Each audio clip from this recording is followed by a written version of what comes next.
Hello and welcome to Seattle City Makers. I'm your host, Jon Scholes. Well, welcome to part 2 of our World Cup recap. I sit down with Peter Tomozawa, who is the CEO of the local organizing committee, which was the entity that was charged with carrying out the World Cup matches here in Seattle and putting in years of preparation before the first kickoff in early June. And I get Peter's take on what worked, what made Seattle such a great host city, and how we keep this momentum going. Hope you enjoy my conversation with Peter Tomozawa, the CEO of the local organizing committee here in Seattle. Well, have you been able to catch your breath? Well, no. Actually, there's a bunch of work to do to wind this thing down. Yeah. But you're not done, and to carry the lessons forward too of what we have to carry works the lessons so well forward and what worked so well. But I think in the final analysis, it's like we had prepared for this moment in a way that other cities just hadn't really thought about, which was we did a community first approach. Mm-hmm. And our objective, as you know, was to focus on lifting the community and what we would leave behind as a lasting legacy. And legacy was a word you uttered many times over these last 2 years or so. But it was a driving principle. Yeah. We always figured, I couldn't say this before, but we always figured the games would take care of themselves, right? And so it really didn't worry that much about it. We had to worry about things around it, like safety and security and transportation plans and all that stuff.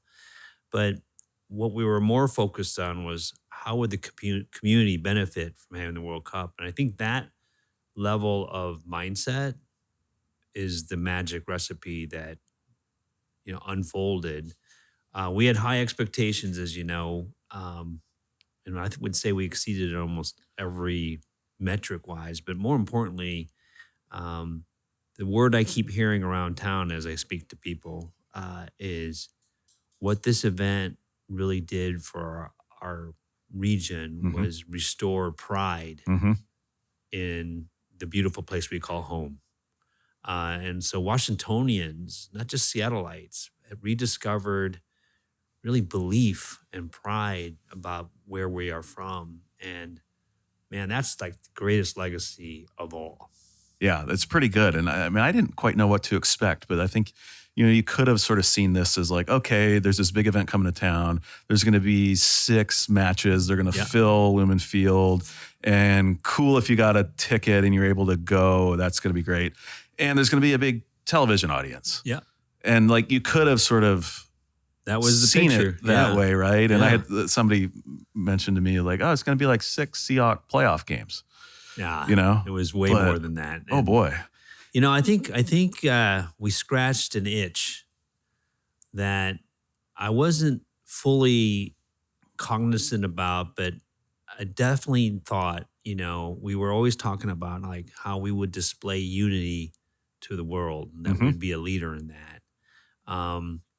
But what I underestimated was our community's desire to want to feel good about itself. Mm-hmm. And we really allowed for that to happen, and it was just sort of instantaneous joy.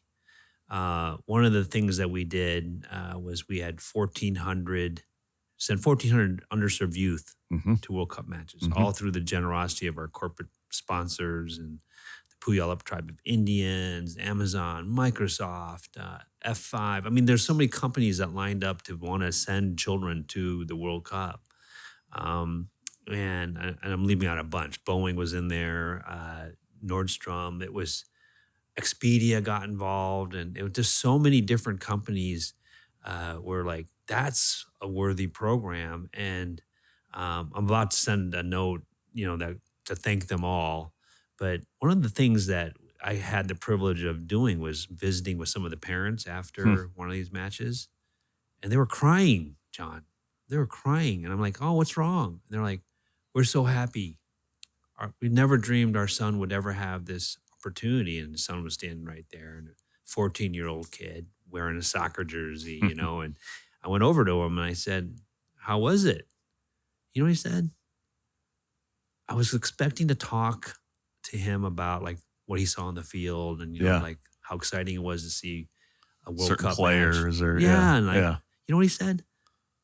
I have never seen so many people happy. Like, I've never seen Seattle this happy. And he'll I was like, that forever. What a thing to say, right? And that's what that 14-year-old remembers 20 years from now. Man, we did our job for sure. And probably a lot of other 14-year-olds and 8, 9, 10-year-olds that maybe got to get in there even if they didn't. They were sort of part of the energy of soccer The energy in was Seattle. so just the vibe. Maybe they were on the barge or the pier or Occidental on the pitch. And there's so many people who have come to me and said, we've proven that Seattle is actually safe. Can be. There were so many people walking around at 10:30 at night. And so many people came up to me and said, I never thought I could walk around this city at 10:30 at night and feel safe, but I did. That's what I noted with Beth and Maya, who we just chatted with. Of just the number of people out and about. Late in the evening. It was just fabulous. A really good friend of mine said to me, Peter, we don't need more security. We actually just need more activity. Yeah, more people. More people. And you just saw like how magic that was. But we did have a lot of security. They did a pretty phenomenal job. The security was unbelievable. John Diaz, our head of security, chief security officer, just did an amazing job. He worked on this for 3 straight years. But he was our former Seattle police chief from years ago, and he had retired. I talked him out of retirement to come work on this like project. And he's like, I go, John, if we do this right. And he said, if we do this right, nobody will notice. And I go, I don't know. I think people are going to notice if we, do it really well. And he was right and wrong. He's like, there wasn't any incidences. So people didn't notice, but people noticed the fact that it was so safe. And we had some real crazy headwinds, right? Where there was a war going on with one of the countries that was playing in our city. There was just a lot of discussion about Egypt versus Iran playing during Pride weekend. There was a lot of potential for a lot of trouble. And we kind of passed through with flying colors, and everyone's telling me, and we've seen the reports, like how the world really kind of fell in love with Seattle. The images are just astounding, and we're ranked like number 1 or top 3 by almost every news outlet for having the best World Cup experience. People like from all over the world were here talking about what a great time it was. And the weather cooperated. I have to give credit to where credit's due, which is your organization, John, was amazing. Downtown Sales Association was just everyone stepped up. The ambassadors, they were great. And the city has never looked so good. The work that you guys all did with the Westlake Park and the activations that you did with the watch parties. John, you guys hit it out of the ballpark. I appreciate that. Team effort for sure. And hats off to the ambassadors. It's not an easy job on the average day, but man, they hustled. I hope your listeners, whoever listens to this podcast, will make it a point, because I do. I live on First Avenue. I walk by those guys and expressing your appreciation. Oh yeah. They were just, and I was at one of your events, and I spoke there, and they come up to me now. They're like, "Hey man, thank you for thanking us." And I'm like, "Wow, that's so cool." And, we outfitted them with hats. And we're just so proud of those people, because they did their job. Yeah, they were proud to play their role, which was an important one. I'll say to this, like, we get an oversized amount of credit for having done this. Yeah, we had a certain vision for sure, but it wouldn't have come together without like Seattle Sports Commission.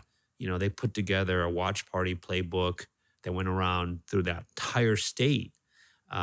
Seattle Chamber of Commerce, they did the small business playbook. Visit Seattle. Seattle was instrumental in like putting all this together. And so there were just so many people that kind of all came together to make all of this so seamless and so wonderful. But it is a true testament to like if we all came together, how amazing is this world? Yeah, we right? can do some pretty big things. Oh yeah, Do you have a favorite moment from the last 5 weeks in Seattle, or a yeah. standout moment? I think one of my favorite moments actually was the march to the matches. For both the Australia match against the United States and Yeah. then the Belgium match. We had 15,000 people turn out for that Australia match, and I thought that's a record. Prior to that, when I was president of the Sounders, we had like 11,000 people marching from Occidental Square.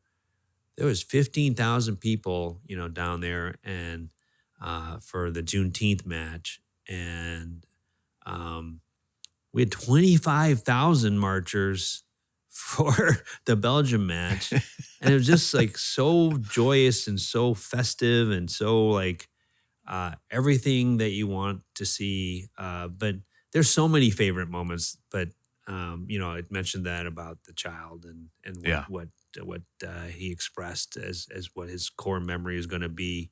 But we felt like after that first match, it was Belgium, Egypt, Mm-hmm. and we're like, oh my gosh, I think we've hit the right tone. We've hit the right note. What we envisioned is actually going to happen. There was really no real reason why our community came out for Belgium versus Egypt. I mean, yes, Mo Salah's on Egypt, and Belgium is a top 8 country, but our community came out in a way that was extraordinary. And that's when we realized this is way bigger and way better than what we were going to. Yeah, the fan energy I was in. I was energy, at that match, and I was really surprised by how strong the fan energy was for both those teams. It wasn't just a lot of kind of passive spectators. It was people decked out, dressed up. They were fans. It. They were into it. Yeah. And it was like, oh, okay, this is how this is going to be. Yeah, exactly. And then the energy around the stadium and in downtown that day from the get-go, it was just, we had. Yeah, I mean, it was fabulous. But, we were planning for it. Yeah. And it's kind of really gratifying to see like all this hard work, all this energy that we poured into like, how do we lift the community? How do we connect our neighborhoods? How do we, and all that come together in a way that was very unique. I'd say, I talked to the FIFA officials many times. Actually, Gianni Infantino visited Seattle 3 times. They were very all concerned about what's going to happen with Egypt, Iran. No incident. That was just amazing. But the words that kept coming out was, what is happening here in Seattle? Why is this so different? And my response was, well, because we planned it to be. We wanted to take a different tack. We wanted to feature our community, and we wanted to lift. We start with that, not like have the games here and then have a result that lifts the community. We wanted to lead with that, and we knew that the games would take care of themselves. In the 2 years plus that you've been working on this, did you have an oh shit moment? Oh yeah, there were many. Yeah. We were really pondering this whole commitment to a centralized fan festival. Yeah, which was going to be at Seattle Center. And I know that was like the major thing, and it just became clear to us, like, if you had one centralized fan celebration, I don't know how interesting that would have been for our communities, right? And just no offense to obviously the Seattle Center is an amazing place to go, but it's a lot more interesting to sample something at the waterfront one day, the next day go to the Armory. Yeah, and they had a great vibe. They had a great vibe there every time. Every match they had a great vibe. Then go to Westlake Park to go to your thing, go to the Pacific Place, go down to I completely Soto. agree. That was one of the strengths of how it went down in Seattle. Yeah. Look Occidental Square. But you had to make that pivot of like, okay, we're not gonna go down the road of and it was trying to raise money to put on this one thing. And exactly. And it was just more Seattle. I mean, we also already had designed 9 fan zones across the state. So having a distributed model was already part of what we were planning. And so it became a real natural thing. And it was very gratifying to see that was actually something that made a huge difference in the experience that that city had.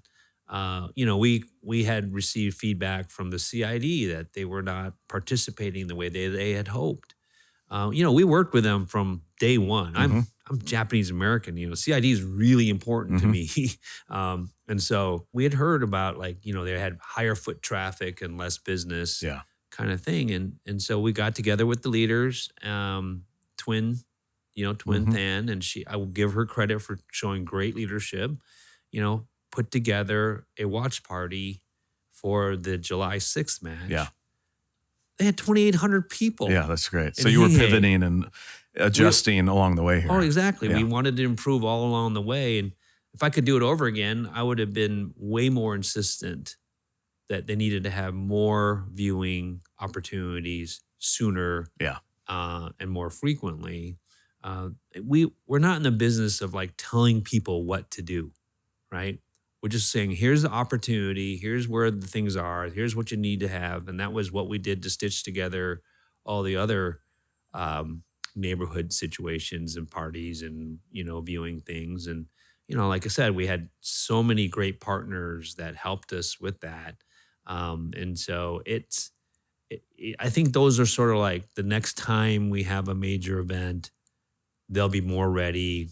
They'll be understanding of what was about to happen. I think a lot of that was there were a lot of people skeptical.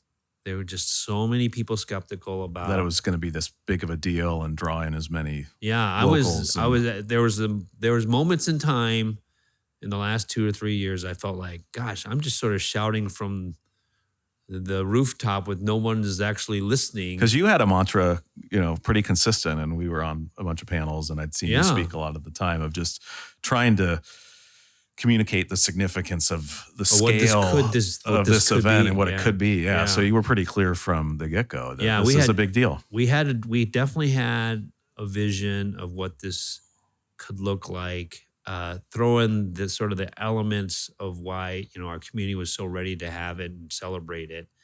Could have been more perfect. And what I will say is this is the summer that America fell in love with the U.S. men's national team. 4 of the top 6 watch sporting events to date. 4 of the top 6 are U.S. men's national team matches.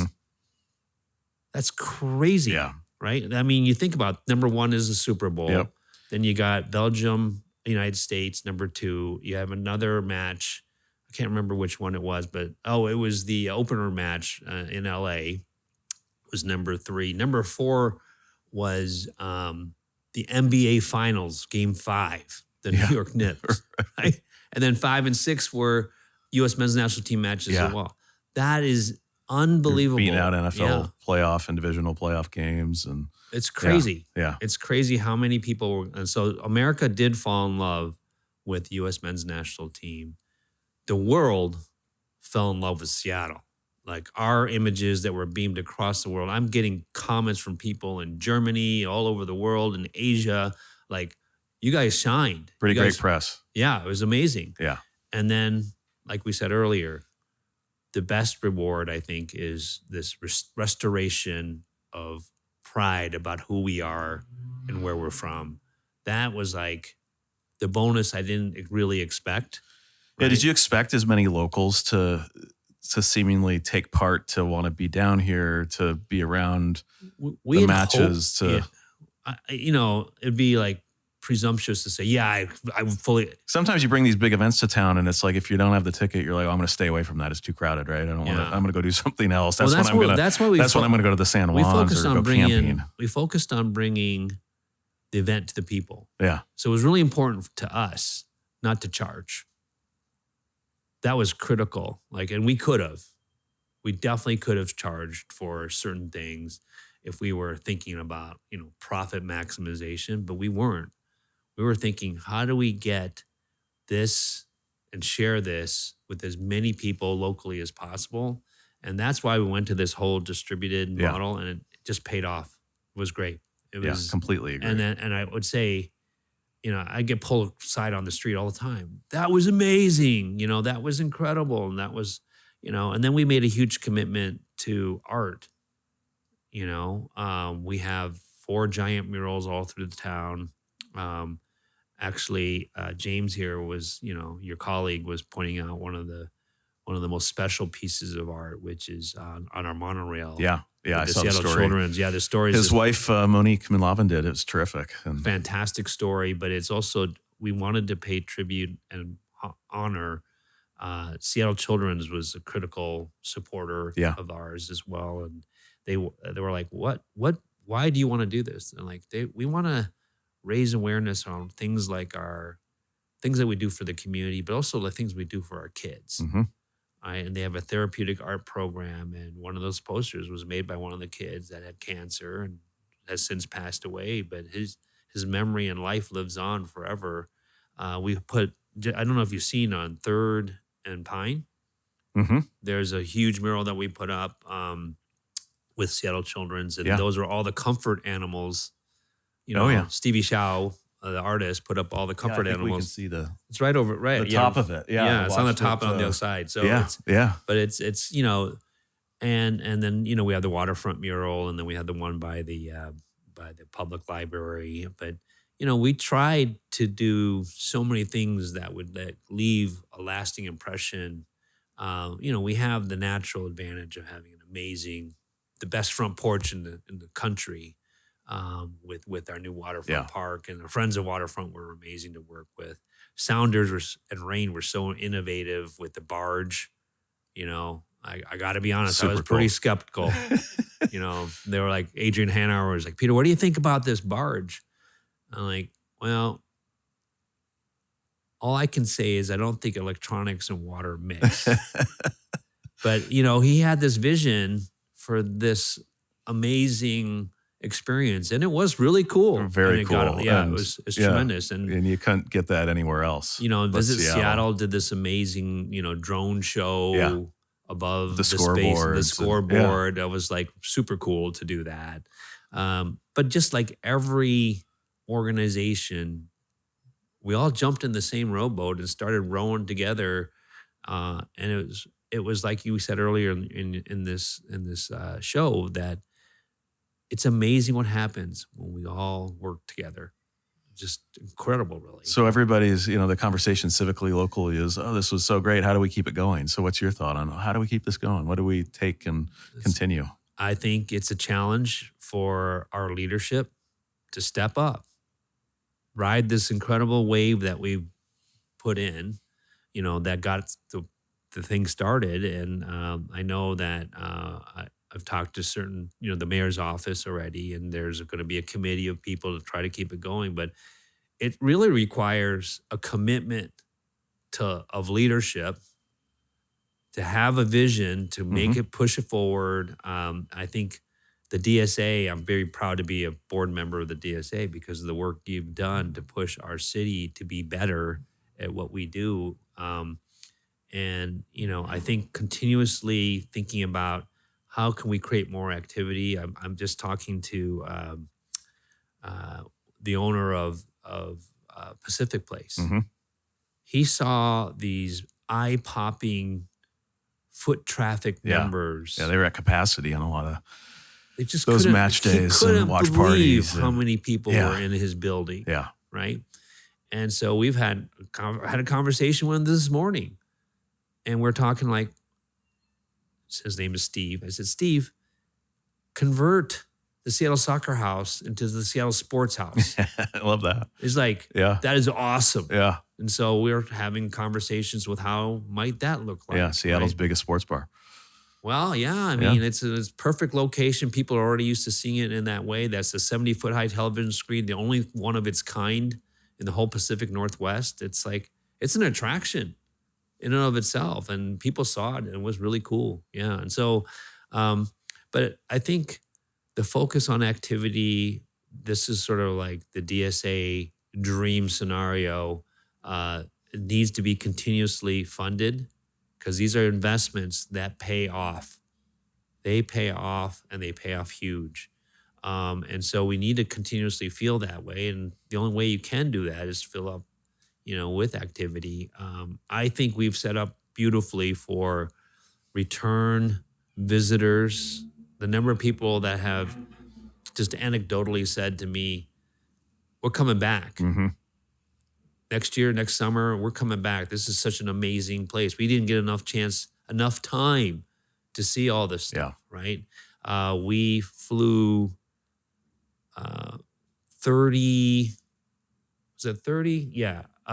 Foreign journalists on a seaplane to go witness the World Cup powwow that was run by the Puyallup tribe of Indians. And the stories they told me, like the week leading up to the July 6th match, the Puyallup tribe of Indians had 500 million impressions on their social channels. 500 million. Wow. That's like off the chart numbers. I was just talking to them. They had, from the World Cup powwow, 1.8 billion potential audience. That's because of all the places they got all internationally. And so, the whole idea of like, hey, we want to share our culture to the world was hugely successful. They changed the way that FIFA did land acknowledgements across the tournament. And that was something that was started really by them and by us, adopted by LA, Canada, and Mexico. And it was special. We had carved out those times for that, and we focused so much on that's part of lifting the community. And that was a very important community to do so. And, Maya Mendoza Ekstrom and Beth Knox, you were talking to them earlier. Maya's been the champion of building fields for kids in underserved communities for quite some time now. When I was president of the Sounders, that we started that in 2019. And, we helped, but they did, 52 fields by 2026. Throughout Washington, throughout the state. Yeah. And then 3 of them were in indigenous populations. So there's more exposure to the sport of soccer and indigenous populations. And so, overall, we are really, really proud of the execution of the plan. Leo Flor is this amazing man that just, he was our chief legacy officer, and, he delivered. He was 35 plus legacy projects that we have put together, and we don't only have enough time to talk about each one of them, but we had a watch party at JBLM, which people don't realize. Boeing sponsored that, and because they have a huge commitment to the military. And they had a whole summer of watch parties for outgoing families and incoming families. And so, Renton had watch parties as well, and so did Everett. And these are all made of, possible by these people that helped invest in us. So what's next for you after this run to bring these matches here and execute them so successfully? Well, certainly I'm going to be thinking about it. I haven't decided anything. I have accepted to work on the public state bank for the state of Washington. There's only one public state bank in the whole country. It's in North Dakota. And the idea of the public state bank is to use Washington capital for Washington sources, for the community, basically. And so we can target the use of that. So I'm helping a group of people set that up. And so I've accepted that one. Numbers of things I'm working on, but mostly I need sleep. So I will work on sleep first, and then. Well, it's well deserved. Thank you. Thanks for your leadership, and it's just it was incredible, and I completely agree that our city locals sort of this moment of pride in what's so great about Seattle, and I was worried that locals might not take part in the ways that they did, and I don't have a ticket and they're hard to get, I'll just stay and watch at home. But man, they did not do that. They wanted to be part of it. They wanted to be a part of it, and they saw the vibe, Yeah. and it was just so palpable. It was just so inviting, and I think like I said earlier, people really, really wanted to feel good about themselves and about where we're from, and I think we've got there now. Now we have belief. Yeah. Everything is about in life is about belief. Once you get to that point where you have belief, you can start accomplishing things. Mm-hmm. And we erased, I think, a lot of the doubt and the negatives, naysayers. Now, okay, we didn't solve all the societal problems, but that's not the point. The point is, like, we now have pride about where we're from, and my goodness, that will take us really, really far. Yeah, and demonstrated the power of a big vision and really tight alignment among a bunch of different players. I do want to present you, Jon, something, and we gave a commemorative coin, to all the players that played here. Yeah. So even though, like, you didn't put on a jersey, you didn't run around the field, you were not part of the field intrusions. But this is a Seattle coin with our logo. Oh, that's on there. awesome. And on the back is Seattle, Washington, with the kind of the waves from the bottom of our poster. Oh yeah, the best poster of all the host cities. Best poster. And it comes with the cedar leaves are incorporated in this, which is part of the indigenous welcoming. And so players all complimented us on like, that was really special, and so I'm going to thank you. It to you. Really appreciate it. Yeah. Yeah, and it's a weighty coin too. This is we don't mess around, man. No, you don't. Thank you. Yeah. Well, thanks, Peter. I hope you get some time to decompress, and I know you and your team are working on kind of the after action report to sort of summarize what are the great lessons that were learned from this. Like I said, we had great partners in all this, and how this. I was talking to Beth, and we're very supportive of taking those lessons and helping us learn. We learned from what her work was with the Major League Baseball All-Star, and we work very closely with the Mariners. And so all of this is additive as we go along. But I think we have put on the world has been notice. We put the world on notice that you need to consider coming to Seattle because we will deliver. Amen. Yes. What a great place to end. Thank you. Well, thanks to Peter for making time for the conversation. Hope you enjoyed it. And thanks for your support of Seattle Citymakers. You can catch part 1, if you missed it, with Beth Knox, the CEO of the Seattle Sports Commission, and Maya Mendoza, the Chief Business Officer with the Seattle Reign. They were the 2 co-chairs of the original bid nearly 10 years ago to bring the World Cup to Seattle.